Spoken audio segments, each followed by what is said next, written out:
This is Mark Gatter again for Academy class, and now I'm going to show you how to animate text in Photoshop CS6. So as usual, I'm going to create a new document. Let's try this. It might take a little while to render. I'm going to zoom out a little bit. So there's my basic background. I could put an image in there, whatever I want. And then I'm going to get the type tool, and right now it's going to give me black type, which is a bit boring. So let's have some nice red type, and I'll click on that, and let's do type. Why not? Hold down the Control key or the Command key, click and drag. Hold down the Shift key as well, it becomes proportional. Hold down the Alt key as well, you're drawing from the center. And then if you let go with the mouse, and let go with the Shift and the Alt keys, you can now drag in that window and move it around. So I've still got the Command key held down. And now I'm going to switch to the Move tool, and then immediately go to 3D, New 3D Extrusion from Selected Layer. And there is my 3D type, there's the ground plane. If I choose the Revolve tool, I can change the position of the vanishing point. If I choose the Drag tool, I can change the viewpoint, how low down we are in terms of the type. And if I select type over here in 3D, I can change the extrusion depth. So at the moment, I could create an animation based on the entire block of type if I wanted. But in order to do that, whether or not I break the type apart, I'm going to need the timeline window. And there it is. Now I'm going to break the type apart. 3D, split extrusion. When you split an extrusion, any existing animation will be gone, so that's fine.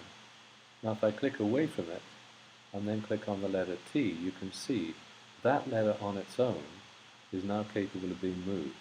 And if I'm working with this tool, the Roll tool, then I can move it around. But I don't yet have anything to do with animation visible down here in the timeline. So I'm going to click on Create Video Timeline.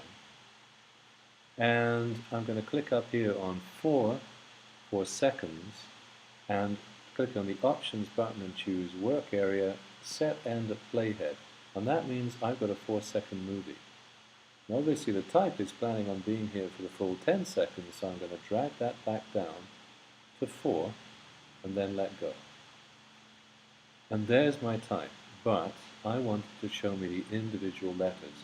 Untwirl that, scroll down a bit, untwirl meshes, scroll down a bit more, let's type again, untwirl that, and there are my individual letters.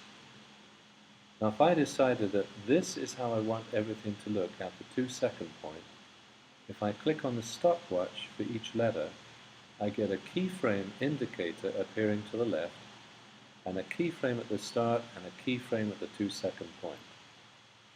Now I can return the playhead to the start of the movie and tell it what I want each letter to be, where I want each letter to be at that point.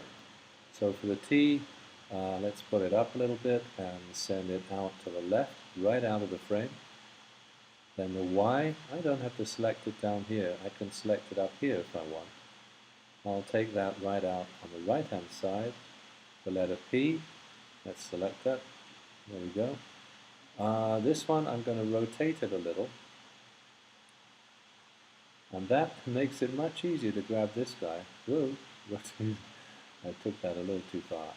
I want, careful, this can be really tricky. Let's move along the Z-axis, there we go, out she comes. I'll pull that out towards me, and then this one, I'll rotate that the other way, pull it out here a bit, then pull it up a bit, and then send it out to the left.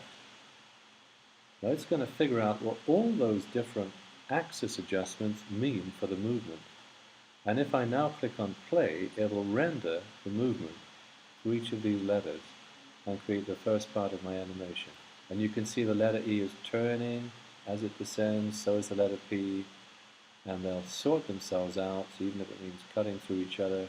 And there at the 2-second point is my type. Now if I decided that at the 2-second point I wanted to start lifting up into the air, I could select the type layer. Let's put the playhead back at 2 seconds.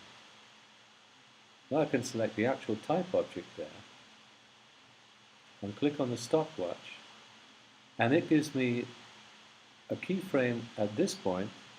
Now if I put the playhead over to here, it'll give me, if I click on the diamond there, another keyframe at that point. So this is where we are at 2 seconds.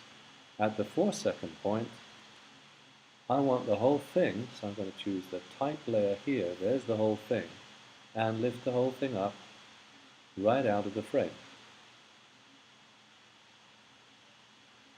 Wonder if it did it. Let's try it. We put the playhead back at 0, start it off again. Here comes my type.